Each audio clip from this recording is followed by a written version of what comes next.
Yes, everybody, welcome back to the channel. I hope you're all having a good Tuesday.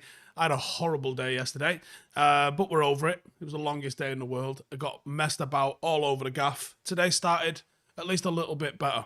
But we're going to talk about this absolute madness. It feels like we are in the midst of just bullshit central, I'm going to be honest with you.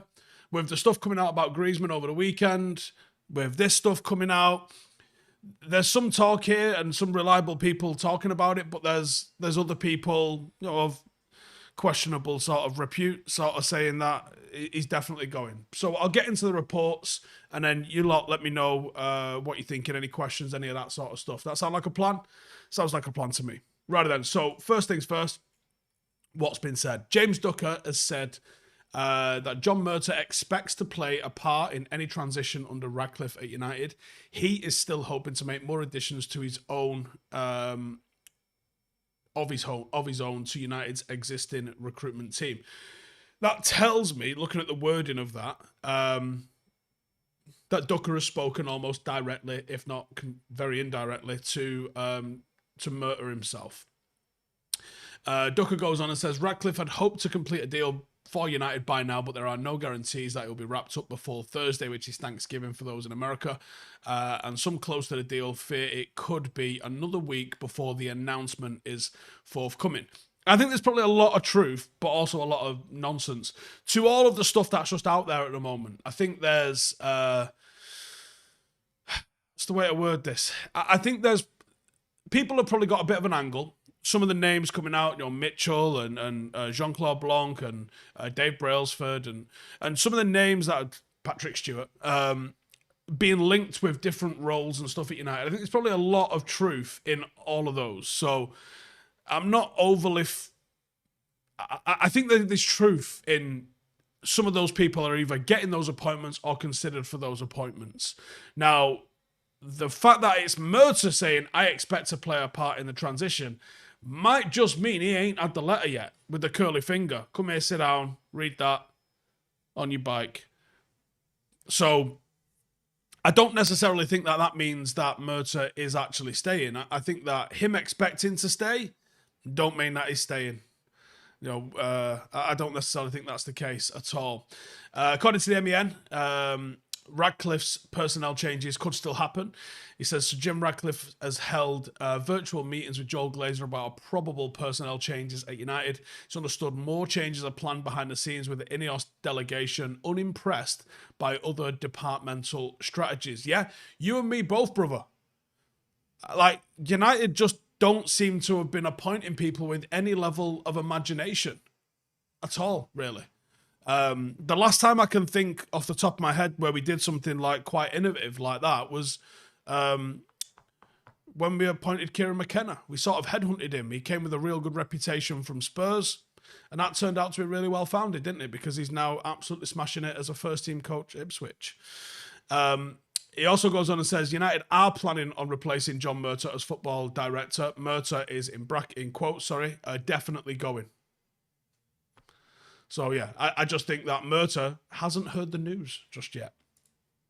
Marcel Boot has been out here talking as well after leaving the club. He's spoken about his exit from United. He's criticised the board for not trusting him further. He said, I could have been an ideal guide within the club for Ten Hag, but Manchester United, in addition to being a fantastic club, is also a difficult club. This just echoes everything we've heard from everyone, doesn't it? Every single manager that's come to this club has gone, wow, couldn't do anything I wanted. And that's the fundamental thing that has to change. It doesn't matter who you get in. It doesn't matter what money you give them. The real power is in being able to enact any sort of change. If you do that, then you might have success. If you're just like, nope, United essentially allow the tail to wag the dog, don't we? With the commercial side of things. But here's the thing. You don't need... City have just proved it. They haven't got a big fan base, right? You can think that's a dig or whatever. It's factual. They haven't got a global big fan base. So it's as simple as all you need to do is be successful on the pitch and the success will follow. Simple as that. Simple as that. So he goes on to say, everything is political and commercial. My dismissal was a political dismissal, an influential Dutch bloc. That didn't suit everybody. I said to Ed Woodward, who was general manager in the Louis van Gaal era, Edwin van der Sar played here. Now build a bridge to Ajax thanks to him.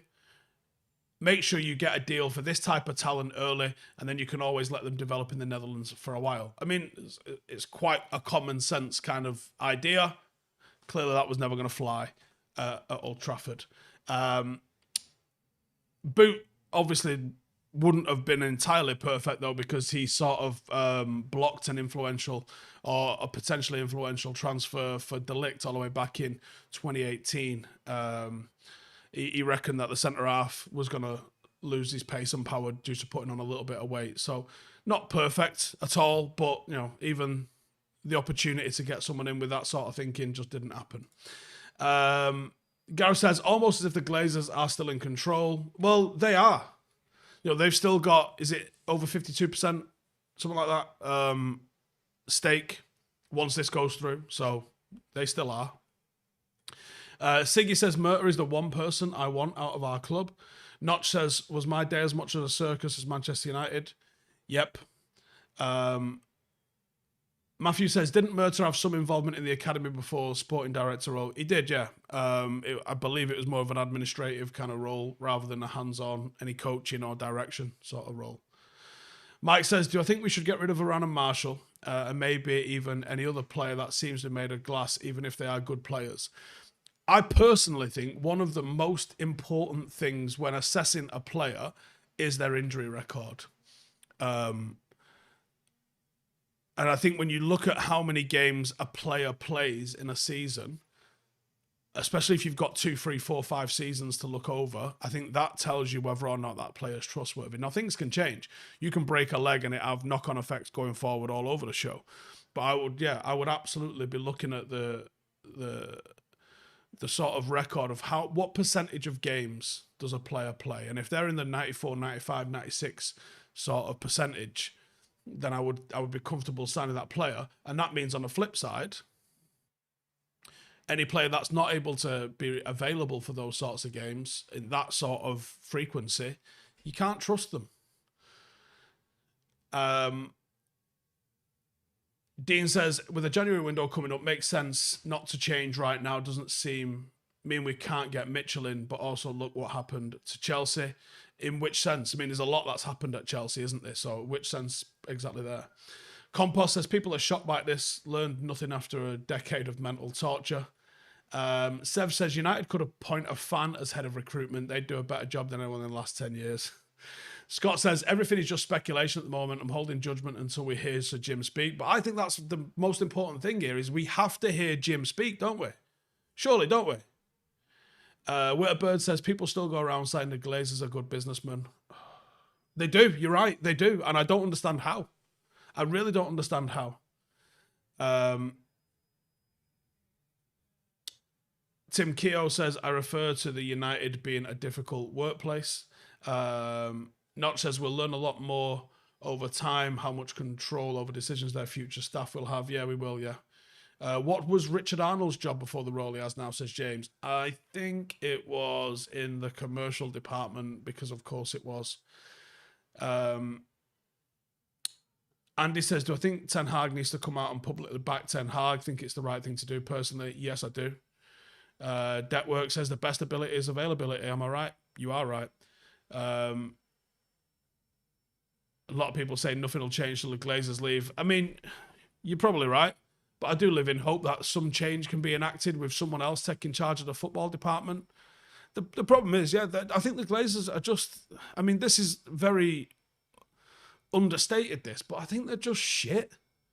Like, they don't care. I mean, it was their dad's idea anyway. It wasn't necessarily their idea. They just inherited it. They've proven over the last 18 years that they haven't got it in a sporting capacity, that they cannot lead a sporting organisation to success. I think that's been proven. They've also shown that they can't lead a sporting organisation to commercial success. And I think they've got one Super Bowl, right? In that time. And I know they're not a huge NFL organisation. You know, they went bananas and they got one decent player in. And you can almost see that strategy in the way that they've operated Manchester United. Let's just buy one big superstar, because in American football, like one big like running back or quarterback can bring you a Super Bowl. Football don't work like that. It's way more competitive, and there's so many different moving parts. You can't just fucking buy a new quarterback and win a Champions League. It doesn't work like that. Salford 6 says at least a Jim is known for doing some interviews, so he might get more insight to what's planned after everything has gone through. Stephen Gamble says Murtough labelled Mount world class. If that doesn't cost him his job, what will? Dean says the reason I wanted Qatar was because then buying the whole club with Sir Jim will have more questions than answers currently. You might, yeah, you might. Lynn says, is there anything happening to the academy setup? Well, we don't know anything that's happening to anything officially, do we? But I haven't even any speculation. Ryan says, wondered if you know what Fletcher's role is at the club. Always seemed lurking about, but not sure if he's a coach or sporting director. I believe his role is technical director. Now, I believe he's a bit of a link between the training pitch and the offices, if you like. On match day, I see him sat alongside the analysts. What input or role he has with those, I don't know. And we had him on. Me and Ash had him on our podcast, and we asked him, and didn't actually get a straight answer. So I don't know his answer. Dan says solid chance for me. Mitchell comes in as sporting director and sits above Murtough. Possible. ZXEL says, why is Jim getting no criticism? The Glazers would likely be gone if it wasn't for his desperation. I don't necessarily think you can say that, to be honest. I think the Glazers, if they wanted to sell, would have sold to Sheikh Jassim. I think they want to keep a hand in the pot. And I think they want to keep a hand in the pot because they can smell, or they are orchestrating, a European Super League. I don't think that's gone away. I think that's just been taken off the stove for a bit, and that'll come back out later on at some point. That's my opinion. Andre says Glazers think from the American sports point of view that don't work here like that. It doesn't work for them there like that. I mean, haven't they owned Tampa Bay for 25 years? One title in 25 years is about as much down to luck as it is to anything that you did. Jay says, is there a review of what Sir Jim has completed at French club Nice? We could probably do that video. Hostad says, did their dad care? I mean, not obviously anymore. Not obviously any more than the kids did, but no, at least it was his idea. They bought Ronaldo thinking of the Brady effect. Agree. Dean says, why would they sell? It cost them nothing, so our worst option as fans is the best option. Super League ruling is in court this year. I'm not sure, actually. I'm not sure what the Super League situation is, but I think we're heading towards it. I think Saudi is going to have a massive impact on what happens in European football. And I really can see Saudi being in the Champions League. What, you mean the European Champions League with Saudi Arabia in it? Yeah, I can, yeah. And I think, the leagues competition, which is Mexico and America, which is, starting to get something over there. I can imagine that being like some sort of a North, Central, and South America's Cup, an expansion of the Copa Libertadores, and I can see some sort of a worldwide club tournament getting centre stage somewhere. There's a lot of things moving here. A lot of parties looking out for their own self-interest, and I don't know how many of them are looking out for football's best interest. You've got the Premier League, probably frightened to truly sanction Manchester City and Chelsea because they fear that might spark off a European Super League. You've got UEFA basically toothless after Manchester City took them to court. They're trying to feather their nest. They had the perfect product, right? And as much as I hate the word, they had the perfect product. Over the last 25 years or so, the Champions League has just grown into this absolute behemoth. The group stage makes sense. It's not the... Who's old enough to remember when we had a double group stage? You had one group, I think it was like 2000, 2001, something like that. You had two group stages to qualify, and I think it was a semi-final or something straight afterwards. But either way, we had... They have experimented with stuff before, but the format that we have right now is pretty good. I could argue that there's too many of the big teams qualify, and I wouldn't mind seeing some randoms in there because it does seem to just strengthen the bigger teams more than anything. But the format works. For the last 20 or so years, the format hasn't really changed, and it just fucking works. As a rugby league fan, every single summer the RFL will change something about who qualifies for the playoffs and like just add in mad fucking rules that it's impossible for fans to keep up with. The Champions League has been successful partially because of how straightforward the rules has been. You play in a group, you play home and away, the top 2 qualify, then you're into the knockouts. It's flawless. They added in a little bit of extra mad shit where you can end up going into the Europa League and blah, blah, blah. But by and large, they kept it the same and we know what works. Now, UEFA are getting greedy and they're trying to bring in their own sort of flavour of a Super League. And there's going to be some drastic changes to the UEFA Champions League next couple of years in terms of qualification and the formats, which I'm not really on board with. They're almost like a Diet Coke version of what the European Super League was saying. And then you've got FIFA. So at the moment, FIFA generally only earns every 4 years in the World Cup. And by fuck do they earn when the World Cup happens? And now they've just taken on a Saudi sponsor. Sure, that's completely above board and fuck all wrong with that. But FIFA probably want to get involved on some level. FIFA, obviously, at the moment, that anyone thinks of them is Ballon d'Or, World Cup. And they probably see money-making opportunities to be involved in football to a greater degree. And I think the only thing that they can throw in is if they did some sort of a worldwide competition. And I'm actually not against a worldwide competition. But it can't replace the Premier League, the FA Cup, and the Champions League. The League Cup I could give or take, really. Like, I could give or take that. The worldwide competition, I think, would be good for the game. I would love it if teams in Brazil and Argentina and Colombia started being competitive with European teams. And the way that might happen is spread the wealth.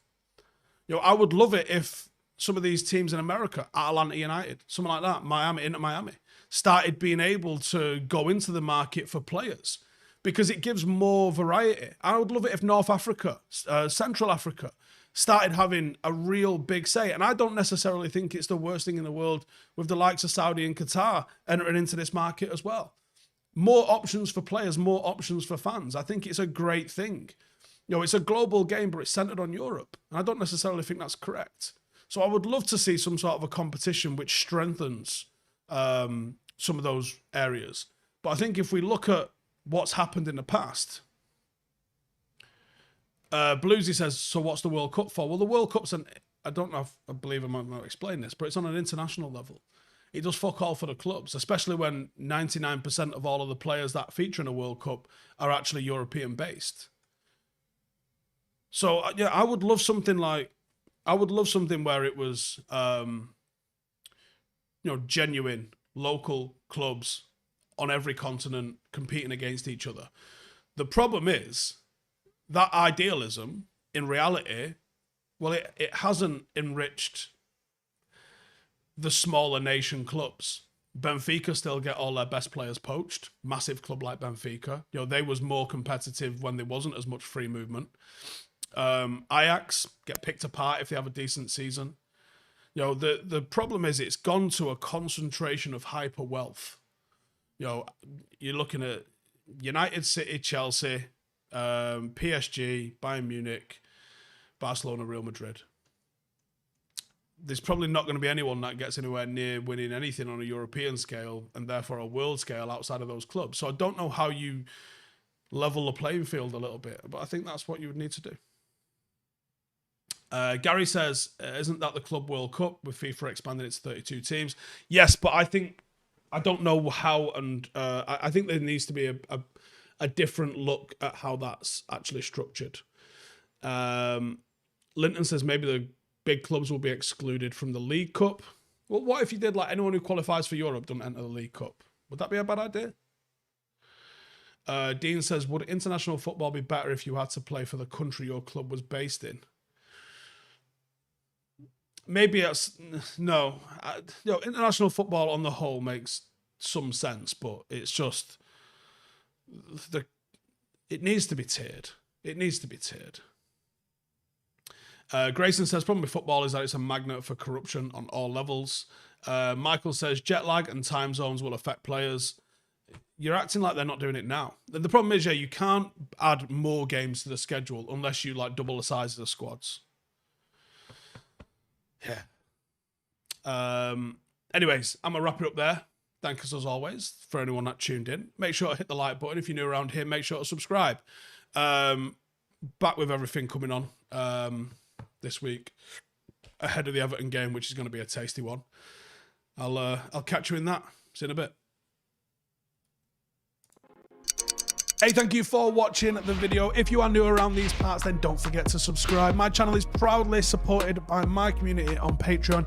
If you'd like to get a little bit of extra content, a Discord group, meetups, five-a-side games, weekly podcasts, behind the scenes, and even an occasional bit of transfer news as and when I get it, then for the price of a pint, you can show your appreciation for the content that we make and get some goodies for doing so as well. Check the link in the description or click the button right here. You'll also find all of my socials here too.